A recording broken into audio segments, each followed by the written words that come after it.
इस वीडियो में हम देखेंगे कि हम अपने प्रॉम्प्ट्स को कैसे परमानेंटली कस्टमाइज कर सकते हैं। हमने कस्टमाइज करना देखा था कि हम चेंज तो कर सकते हैं, लेकिन जैसे हमारा ये जो टर्मिनल है वो बंद होकर दोबारा से ओपन होता है, वो रीसेट हो जाता है।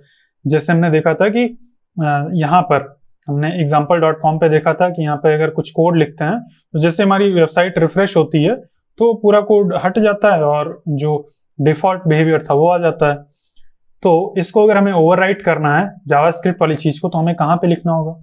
हमें जावास्क्रिप्ट की फाइल में लिखना होगा, और ऐसी जावास्क्रिप्ट की फाइल में लिखना है जो कि इस पेज से कनेक्टेड है। तो जब भी ये पेज लोड होगा, हमारी वो जावास्क्रिप्ट की फाइल रीलोड होगी, और जो भी हमने एक्स्ट्रा चीज लिखी है यहाँ पे, जैसे कि हमने फिल्टर मेथड को ओवरराइट किया था और उसमें 8 डाल दिया था, तो जब भी ये रीलोड होगा तो हमारा फिल्टर मेथड ओवरराइट होगा और ये हमें यहाँ पे हमेशा परमानेंटली दिखेगा।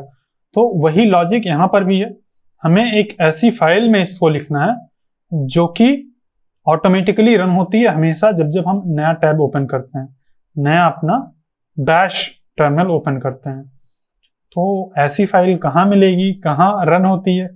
तो एक फाइल होती है हमारे होम डायरेक्टरी के अंदर होती है, कई बार होती है, कई बार हमें क्रिएट करनी पड़ती है। मैं एक बार नया फोल्डर ओपन कर लेता हूं और यहाँ पे मैं सी डायरेक्टरी में जाता हूं और यहाँ पर यूजर्स के अंदर अनुराग, ये है हमारा होम डायरेक्टरी। कैसे पता? हम अगर यहाँ पर लिखें, क्या लिखें, cd tilde/, अगर ये करके करते हैं तो हम होम डायरेक्टरी में आ गए। अब इसको हम ओपन कर सकते हैं फाइल एक्सप्लोरर में। अगर मैं इस चीज को बंद भी कर दूं तो विंडोज के अंदर हम ऐसे ओपन करते हैं एक्सप्लोरर और डॉट। अगर आप डॉट स्लैश लगा देंगे तो ये पाथ को नहीं समझ पाएगा, ये इसको विंडोज वाला पाथ चाहिए। जो ये स्लैश होता है ये इसका पाथ होता है, ये मतलब यूनिक्स का पाथ होता है। जो विंडोज का पाथ होता है वो बैक स्लैश होता है। तो हम अगर स्लैश नहीं लगाते हैं, सीधा डॉट लगा के एंटर प्रेस कर देते हैं, तो ये हमारा वही फोल्डर खुल जाएगा जो कि हमारा होम फोल्डर है। अब यहाँ पर एक फाइल होती है .bashrc जो कि यहाँ पे हमारे दिख नहीं रही है, तो हम यहाँ पर एक फाइल क्रिएट करते हैं। कैसे क्रिएट करेंगे? हम टच कमांड का यूज करके क्रिएट कर सकते हैं, या सीधा इस पूरे फोल्डर को VS कोड में ओपन करके वैसे क्रिएट कर सकते हैं। तो हम टच कमांड यूज करते हैं, touch.bashrc, ये किया हमने। तो यहाँ पर .bashrc नाम की फाइल क्रिएट हो गई होगी। अब इसको हम ओपन कर लेते हैं अपने VS कोड के अंदर, ताकि हम इसके अंदर कुछ लिख पाए। यहाँ पर हम कुछ लिख पाएंगे।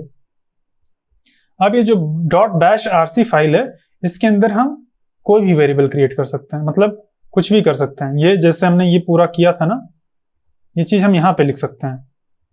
अब ये फाइल जो है ये हमेशा रन होती है जब नया टर्मिनल ओपन होता है। ये देखो, ये बोल रहा है वार्निंग ये .bashrc found but .bash profile not found. तो जब हम bashrc फाइल क्रिएट करते हैं तो हमें एक और फाइल क्रिएट करनी पड़ती है वहां पे, जो कि है .bash प्रोफाइल। और कोई एरर नहीं दे रहा है, ये एक वार्निंग थी जो आ रही थी। मैं एक बार फिर से ओपन करता हूं, तो ये वार्निंग जो थी वो अब चली गई है, और यहां पर मुझे लगता है इसने automatically bash profile file create कर दी होगी। तो इसने क्रिएट कर दी है, मुझे लगा कि मैनुअली क्रिएट करनी पड़ेगी। तो जब भी हम bashrc फाइल क्रिएट करते हैं तो .bash प्रोफाइल भी क्रिएट होती है, और हम bashrc का यूज देखेंगे। बैश प्रोफाइल का थोड़ा अलग यूज होता है, हालांकि दोनों का यूज हम सेम काम के लिए कर सकते हैं। तो अभी आप देखना,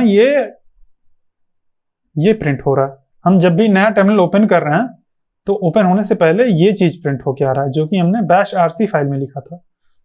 ये देखो, और ये चला होगा, यानी कि इस नाम का वेरिएबल भी क्रिएट हो गया होगा। अगर हम echo यहाँ पे लिखें echo $num2, तो ये देखो इस नाम का वेरिएबल भी क्रिएटेड है और हम उसको एक्सेस कर पा रहे हैं।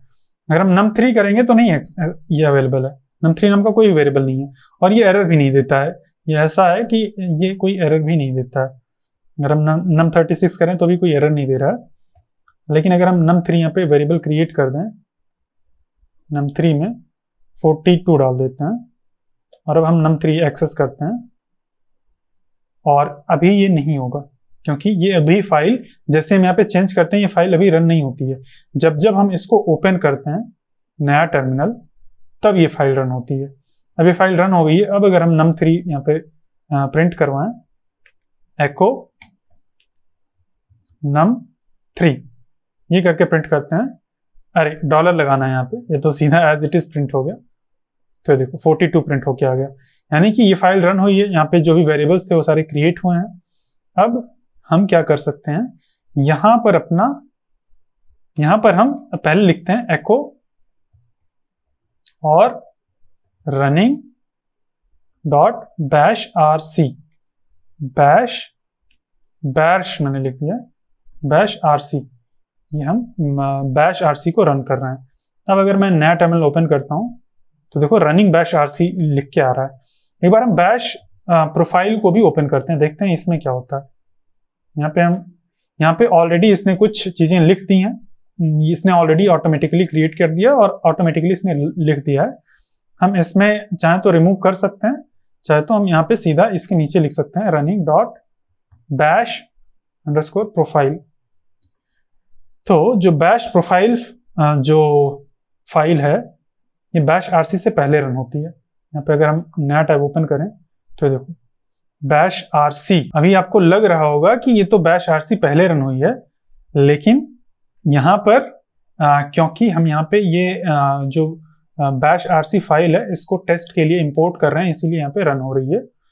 लेकिन अगर हम इस चीज को ऊपर लिख दें, ये चीज ऊपर यहाँ पे लिख देते हैं और अब हम ओपन करते हैं तो ये देखो बैश प्रोफाइल फाइल जो होती है वो हमेशा पहले रन होती है। ये पहले रन होगी, फिर उसके बाद में जो बैश rc फाइल है वो रन होती है। तो बैश प्रोफाइल फाइल में हम नहीं जाते हैं, इसको हम कमेंट कर देते हैं। हम बैश rc फाइल में रहेंगे और इसका क्या यूज होता है ये हमारे इस स्कोप से बाहर है। बैश प्रोफाइल का बेसिकली दो तरह के शेल्स होते हैं, एक login shells, non login shells. तो उन सब के लिए जो हमारी बैश rc फाइल है, बैश प्रोफाइल फाइल है, वो यूज होती है। अभी के लिए मैं इस सारी चीजों को डिलीट कर देता हूँ। अब हम केवल अपना जो वो है ps1 यानी कि प्रॉम्प्ट स्ट्रिंग 1 उसको कस्टमाइज कर लेते हैं और इसके अंदर हम रख देते हैं, एक स्ट्रिंग के अंदर हम रखेंगे एरो इस तरह से और एक स्पेस, एरो के बाद एक स्पेस रहेगा। अब हम अगर अपना टर्मिनल ओपन करते हैं तो आप देखना ये जो भी सारा कुछ था वो गायब हो गया है और यहाँ पे ये चीज लिख के आ गया और ये रनिंग बैश rc इसको हम रिमूव कर सकते हैं। ये देखो नया ओपन किया मैंने, ये यहाँ पे ये चीज आ गया। अब ये बहुत ही सुंदर नहीं लग रहा है, बहुत ही बोरिंग सा है, तो आप चैट जीपीटी से बोल सकते हैं। मैं अभी के लिए इसको कमेंट आउट कर देता हूँ और हमारा जो करंट प्रॉम्प्ट है ये अच्छा है, काफी अच्छा है और जो प्रॉम्प्ट है काफी स्पेशल है। अगर मैं यहाँ पे गिट रिपोजिटरी इनिट करता हूँ, गिट ऐड, तो उसकी ब्रांच भी शो करता है। गिट ऐड नहीं, गिट इनिट अगर मैं कर दूं तो देखो इसकी रिपोजिटरी भी शो करता है, गिट की रिपोजिटरी। तो ये काफी यूजफुल होता है कि हम रिपोजिटरी नहीं, ब्रांच, किस ब्रांच में हमें ये चीज शो करता है ये, तो ये काफी यूजफुल है। तो हम क्या चाहते हैं कि इसमें से ये जो इतना लंबा स्ट्रिंग है और ये min_gw है, ये चीज हट जाए और केवल करंट फोल्डर दिखे और ये अनुराग दिख जाए, उतना काफी है। नहीं तो केवल करंट फोल्डर दिखे और ये हमें ब्रांच दिखे। तो हम क्या करेंगे, हम यहाँ पे एको करेंगे, एको $ps1। तो ये हमें करंट प्रॉम्प्ट मिल गया। ये जो पूरा करंट प्रॉम्प्ट है यही है जो कि हमें ये पूरा का पूरा स्ट्रिंग दिखा रहा है, ये पूरा प्रॉम्प्ट स्ट्रिंग यही दिखा रहा है। यहाँ पे लास्ट में ये डॉलर है, अगर ये हटा के हम कुछ और कर देंगे तो यहाँ पे कुछ और आ जाएगा। आप चाहें तो मॉडिफाई करके देख सकते हैं, यहाँ पे लिख के मॉडिफाई कर सकते हैं। तो हमने ये ले लिया अपना करंट प्रॉम्प्ट स्ट्रिंग, इसको लेके हम क्या करेंगे, हम चैट जीपीटी से पूछेंगे, बोलेंगे कि इस चीज को हटा दो। हमें ये लैंग्वेज जो भी है प्रॉम्प्ट की ये मुझे भी नहीं समझ आती है, ना तो आपको ही समझ आ रही होगी। तो हम इसको अपना प्रॉम्प्ट स्ट्रिंग देंगे और अपना ये जो एक्चुअल वैल्यू है प्रॉम्प्ट स्ट्रिंग की ये चीज देंगे और बोलेंगे the above prompt ps1 prompt string 1 is showing this output। above जो प्रॉम्प्ट स्ट्रिंग है वो ये आउटपुट शो कर रहा है। हमें क्या चाहिए, this output I want to show only, हम क्या शो करना चाहते हैं, only current folder not full path, ये, और हम ये mingw ये नहीं शो करना चाहते हैं। एंड ऑल्सो रिमूव ये चीज। अब ग्रामर बहुत सही नहीं है, ग्रामरली बता रहा है, उन्होंने बहुत कुछ गलत लिखा है। ये क्या बोल रहा है, ChatGPT हैज नो मेमोरी, तो कोई बात नहीं, ओके कर देते हैं। तो इसने हमें एक नया प्रॉम्प्ट स्ट्रिंग दे दिया है। अब ये ऐसा नहीं है कि 100% सही ही रहेगा, लेकिन इसको हम ट्राई करते हैं, देखते हैं। इसको हम अलग अलग कमांड देके हम चेंज करवा सकते हैं। तो ये दिया है हमने, हमें प्रॉम्प्ट इसने दिया है। अब हम एक नया टर्मिनल ओपन करते हैं, तो ये देखो सही है, एकदम सही से काम कर रहा है। फालतू जो लंबा सा था, बहुत लंबा सा, उसको इसने हटा दिया है। अगर हमें चाहिए कि ये भी हटा दे, ये भी, तो इसको कॉपी करते हैं और बोलते हैं रिमूव, क्योंकि यूजर नेम और डेस्कटॉप का नेम जानने में कोई जरूरी नहीं है, हमें करंट फोल्डर पता चल जाए वही काफी है। एज वेल, हमें करंट फोल्डर पता चल जाए वही काफी है। तो ये देखो, ये दे रहा है हमें। अभी हम इसको कॉपी कर लेते हैं। अरे यहाँ पे नहीं पेस्ट करना है, हमें यहाँ पे पेस्ट करना है पूरा प्रॉम्प्ट। क्या कॉपी हुआ था, दोबारा से कॉपी करते हैं। ये अब हम एक नया टर्मिनल ओपन करें। अब बार बार हमें नया टर्मिनल ओपन करना पड़ रहा है, इससे अच्छा है हम क्या कर सकते हैं, एक चीज होता है, कॉन्सेप्ट होता है टर्मिनल के अंदर सोर्स करना। जो बैश आरसी फाइल है, इसको हम सोर्स कर सकते हैं।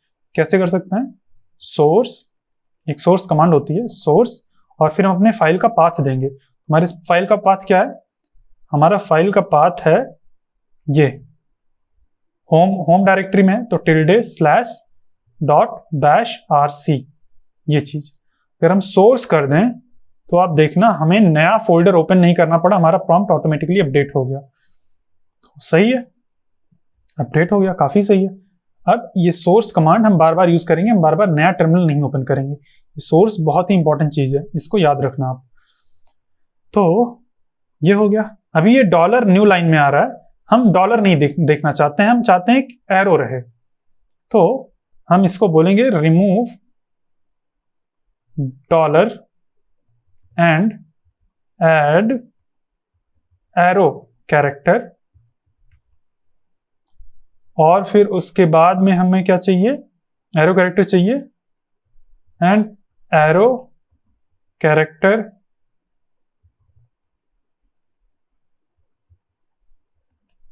should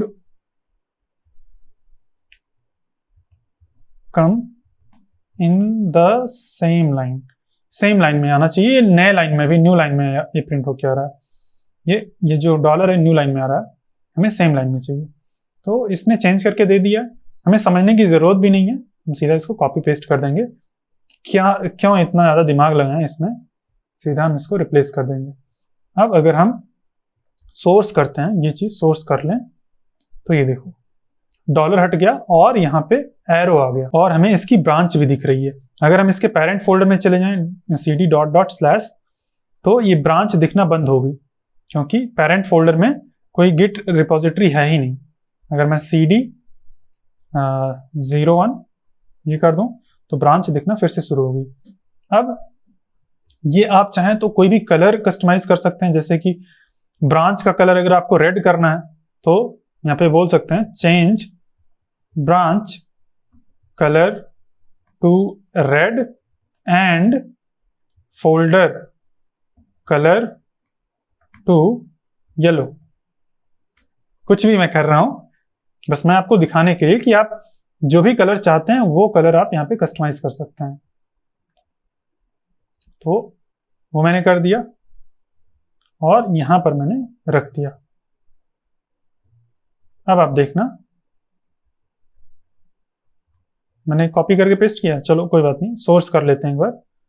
सोर्स, ये देखो ये रेड हो गया और ये येलो ही था, ये येलो ऐसे ही है, तो इसको हम दूसरा कलर दे देते हैं। चेंज फोल्डर नेम टू, क्या करते हैं, ग्रीन, ग्रीन कर देते हैं। आप चाहें तो कोई स्पेसिफिक कलर कोड भी दे सकते हैं, ग्रीन की जगह पे आप हैश हैश हैश वो वाला कलर कोड दे सकते हैं, इसे हम सीएसएस में देते हैं और इसको हम बहुत ही तगड़ा कस्टमाइज कर सकते हैं। ये देखो, अभी सोर्स अगर हम करते हैं तो ये देखो ग्रीन हो गया, ये रेड हो गया। देखो अब ये परमानेंट है, आप बंद करें ओपन करें ये ऐसे ही रहेगा। आप अपने पसंद के अकॉर्डिंग इसको कस्टमाइज कर लीजिए। मुझे ये पसंद है, ये सही लगता है, तो आपको अब जैसे भी इसको कस्टमाइज करना हो आप उस तरह से कस्टमाइज कर सकते हैं। लाल, पीला, हरा, नीला, जो भी आपको पसंद हो आप उस तरह से इसको कस्टमाइज कर सकते हैं। आपको बस चैट जीपीटी को बोलना है कि ये चीज ऐसा कर दो, ये चीज वैसा कर दो, आपको ये उसके अकॉर्डिंग कस्टमाइज करके दे देगा। अब मैं इस वीडियो के बाद अपने अकॉर्डिंग कस्टमाइज कर लूंगा, जो भी सही लगता है। वैसे मुझे ये भी सही लग रहा है, तो हो सकता है मैं इसको ऐसे ही रखूं, तो सही है। नेक्स्ट वीडियो में हम देखेंगे कि एलियासेस क्या होते हैं और एलियास का यूज करके हम कैसे कुछ काम को थोड़ा फास्ट बना सकते हैं। तो चलो देखते हैं नेक्स्ट वीडियो में। ये वीडियो मेरे कंप्लीट नोड.जेएस कोर्स के फ्री प्रीव्यू का हिस्सा है। अगर आप नोड.जेएस को कंप्लीटली पूरा एकदम जीरो से एडवांस लेवल तक मास्टर करना चाहते हैं तो आप हमारे कंप्लीट नोड.जेएस कोर्स में एनरोल कर सकते हैं। उसका लिंक आपको वीडियो के डिस्क्रिप्शन में मिल जाएगा।